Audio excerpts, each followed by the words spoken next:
নমস্কাৰ ভাইটি ভণ্টিসকল, কি খবৰ তোমালোকৰ? আশা কৰোঁ সকলো ভালে আছা। মই দিগ্বিজয় ফুকন, তোমালোক সকলোৰে দিগ্বিজয় দাদা। আজি আমি আলোচনা কৰিম ক্লাছ 9ৰ ছ'চিয়েল ছায়েন্সৰ হিষ্ট্ৰী চেপ্টাৰ 2ৰ 25টা MCQ, যিখিনি তোমালোকৰ পৰীক্ষাত আহিব পাৰে।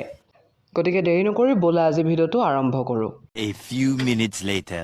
প্ৰথম প্ৰশ্নটো হৈছে কোনখন যুদ্ধৰ জৰিয়তে ভাৰতত ব্ৰিটিছ শাসনৰ পাতনি মেলিছিল? তো ইয়াৰ উত্তৰটো লিখিবা পলাশী যুদ্ধ। ঠিক আছে। দ্বিতীয় প্ৰশ্ন, বুৰঞ্জী প্ৰসিদ্ধ পলাশী যুদ্ধ কিমান চনত সংঘটিত হৈছিল? উত্তৰ 1757 চনত। 1757 চনত পলাশী যুদ্ধ সংঘটিত হৈছিল। তৃতীয় প্ৰশ্ন, পলাশীৰ যুদ্ধত বংগৰ কোনজন নবাব ইংৰাজৰ হাতত পৰাস্ত হৈছিল? তো ইয়াৰ উত্তৰ হৈছে চিৰাজউদ্দৌলা। চতুৰ্থ প্ৰশ্ন, পলাশীৰ যুদ্ধত ইংৰাজ সৈন্য দলৰ নেতৃত্ব কোনে দিছিল? তো ইয়াৰ উত্তৰটো হৈছে ৰবাৰ্ট ক্লাইভ। পঞ্চম প্ৰশ্ন, কিমান খ্ৰীষ্টাব্দত লৰ্ড মেকলে ইংৰাজী ভাষাৰ মাধ্যমেৰে ভাৰতত পাশ্চাত্য শিক্ষা প্ৰৱৰ্তনৰ পৰামৰ্শ আগবঢ়াইছিল? অৰ্থাৎ ইংৰাজী ভাষাটো প্ৰৱৰ্তনৰ পৰামৰ্শ আগবঢ়াইছিল। উত্তৰটো হৈছে 1835 খ্ৰীষ্টাব্দত। তোমালোকে যদি বুজি পোৱা নাই পাশ্চাত্য শিক্ষা মানে কি, তেতিয়াহ'লে পাশ্চাত্য শিক্ষা মানে হৈছে পশ্চিমীয়া শিক্ষা, অৰ্থাৎ ইউৰোপৰ শিক্ষাটোৰ কথা ইয়াত কোৱা হৈছে। এতিয়া আহিছোঁ আমি 6 নম্বৰ প্ৰশ্নলৈ। প্ৰশ্নটোত কৈছে কোনজন গভৰ্ণৰ জেনেৰেলৰ পৰিষদৰ সদস্যই ভাৰতত ইংৰাজী শিক্ষাৰ ওপৰত বিশেষ গুৰুত্ব দিছিল? উত্তৰ লৰ্ড মেকলে। তো লৰ্ড মেকলে কি আছিলে তেতিয়াহ'লে? গভৰ্ণৰ জেনেৰেলৰ পৰিষদৰ সদস্য। তো ইয়াৰ পৰা আমি এইটো কথাও গম পালোঁ। 7 নম্বৰ প্ৰশ্ন, ভাৰতত শিক্ষা সংস্কাৰৰ ঐতিহাসিক আঁচনি উদৰ প্ৰেৰণ পত্ৰ কেতিয়া প্ৰকাশ পাইছিল? বা ডাইৰেক্ট এনেকৈ হ'ব পাৰে যে উদৰ প্ৰেৰণ পত্ৰ কেতিয়া প্ৰকাশ পাইছিল? উত্তৰটো লিখিব লাগিব আমি 1854 খ্ৰীষ্টাব্দত। 8 নং প্ৰশ্ন, 1854 চনৰ শিক্ষা সংস্কাৰ আঁচনিৰ মুখ্য প্ৰৱৰ্তক চাৰ্লছ উড কোন সভাৰ সভাপতি আছিল? তো উড ক'ৰ আছিলে? নিয়ন্ত্ৰণ সভাৰ সভাপতি আছিল। ঠিক আছে। 9 নম্বৰ প্ৰশ্নটো সুধিছে পাশ্চাত্য শিক্ষাই প্ৰথমতে ভাৰতৰ কোনখন প্ৰদেশৰ লোকসকলক আটাইতকৈ বেছি আলোড়িত কৰিছিল? ইয়াৰ উত্তৰটো হৈছে বংগদেশ। ইয়াৰ কাৰণ কি তোমালোকে জানানে? ইয়াৰ কাৰণ হৈছে বংগদেশৰ কলিকতা তেতিয়াৰ ভাৰতবৰ্ষৰ ৰাজধানী আছিল, আৰু দ্বিতীয়তে বংগদেশত বিভিন্ন শিক্ষানুষ্ঠানবিলাক আছিল, যাৰ বাবে নেকি বংগবাসীকে পোনপ্ৰথমবাৰৰ বাবে আলোড়িত কৰিছিল পাশ্চাত্য শিক্ষাই। আনন্দমঠ উপন্যাসৰ ৰচয়িতা কোন আছিল? তো উত্তৰ দেখিবা বংকিম চন্দ্ৰ চট্টোপাধ্যায়। এই বংকিম চন্দ্ৰ চট্টোপাধ্যায় কোন আছিল? যিয়ে নেকি পৰৱৰ্তী সময়ত বন্দে মাতৰম গীতটি লিখিছিলে, হয়নে? 11 নম্বৰ প্ৰশ্নটো কৈছে চাৰে জাহাঁ সে আচ্ছা হিন্দুস্তান হামাৰা গীতটি কাৰ আছিল? উত্তৰ কবি ইকবাল। তেখেতৰ সম্পূৰ্ণ নাম ছাৰ মহম্মদ ইকবাল। তোমালোকৰ 12 নম্বৰ প্ৰশ্নটো আহিছে কিমান খ্ৰীষ্টাব্দত কলিকতাৰ পৰা দিল্লীলৈ গ্ৰেণ্ড ট্ৰাংক ৰোড নিৰ্মাণ কাৰ্য আৰম্ভ হৈছিল? উত্তৰ 1839 চনত। 13 নম্বৰ প্ৰশ্নটো দিছে কাৰ কাৰ্যকালত গ্ৰেণ্ড ট্ৰাংক ৰোড পেছোৱাৰলৈকে সম্প্ৰসাৰিত হৈছিল? ইয়াৰ উত্তৰ হৈছে লৰ্ড ডেলহাউচি। এতিয়া যদি তোমালোকে কোনোবাই বুজি পোৱা নাই পেছোৱাৰ কি, তো পেছোৱাৰ হৈছে বৰ্তমানৰ পাকিস্তানৰ অন্তৰ্ভুক্ত এখন চহৰ। 14 নং প্ৰশ্ন, ভাৰতবৰ্ষত প্ৰথম ৰেল যাতায়াত ব্যৱস্থাৰ সূচনা কিমান চনত হৈছিল? উত্তৰ 1853 চনত। মানে 1853 চনৰ পৰা ভাৰতবৰ্ষত ৰেল চলিবলৈ আৰম্ভ কৰিছে। 15 নম্বৰ প্ৰশ্ন, ভাৰতৰ প্ৰথম ৰেলখন মুম্বাই আৰু কাৰ মাজত চলিছিল? তেতিয়া মুম্বাইক বোম্বাই বুলি কোৱা হৈছিল।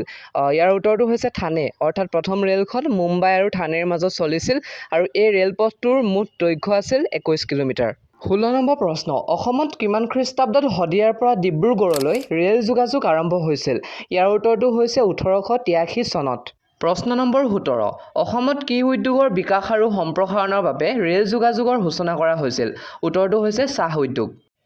কাৰ প্ৰচেষ্টাত 19 শতিকাৰ আগভাগতে অসমত চাহপাত, কয়লা আৰু তেল উদ্যোগৰ বিকাশ হৈছিল? উত্তৰ মেজৰ জেনকিন্স। ইয়াত 19 শতিকা বুলি কৈছে, মানে ইয়াত 1801 পৰা 1900 চনৰ ভিতৰত এই সময়ছোৱাক কোৱা হৈছে 19 শতিকা বুলি। 19 নম্বৰ প্ৰশ্ন, মেজৰ জেনকিন্সৰ উদ্যোগত অসমৰ কোন দুখন ঠাইত প্ৰথম ইংৰাজী মাধ্যমৰ বিদ্যালয় স্থাপন কৰা হৈছিল? উত্তৰ গুৱাহাটী আৰু শিৱসাগৰ।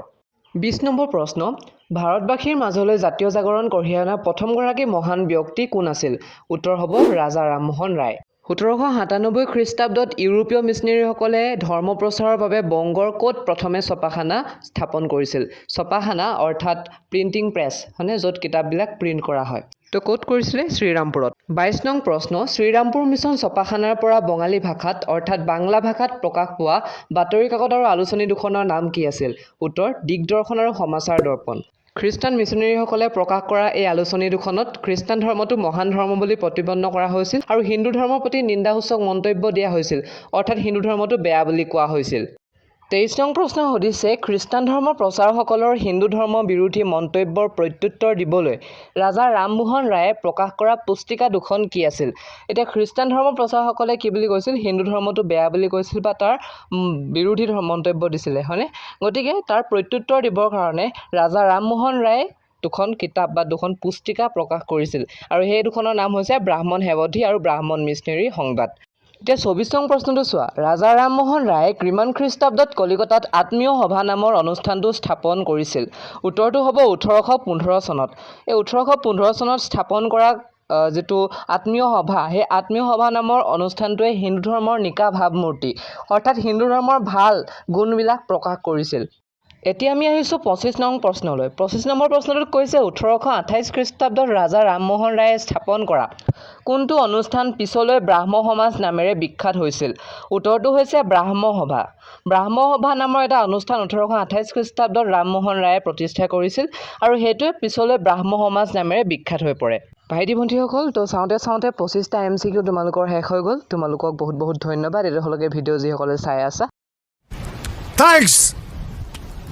তো ভাইটি ভণ্টিসকল, এয়া আছিল আজিৰ ভিডিঅ'। যদি ভিডিঅ' চাই ভাল পালা তেতিয়াহ'লে ভিডিঅ'টো লাইক কৰি দিবা আৰু লগতে চেনেলটো ছাবস্ক্ৰাইব কৰি কাষত থকা বেল আইকনটো প্ৰেছ কৰি অল কৰি দিবা। আৰু তোমালোকক এটা কথা মই এতিয়াই কৈ থলোঁ, তোমালোকৰ এই লেচনটো বহুত দীঘল লেচন, গতিকে তোমালোকৰ এই লেচনটোত কেৱল 25টা MCQ কৰি গ'লেই নহ'ব পৰীক্ষাত।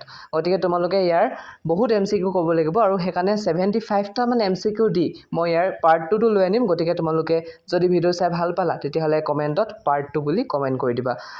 30টা মান কমেণ্ট কৰি দিলে মই তোমালোকক ভিডিঅ'টো বনাই দিম। ঠিক আছে, লগ পাম এটা নতুন ভিডিঅ'তে। তেওঁলোকে ধন্যবাদ। জয় আই অসম।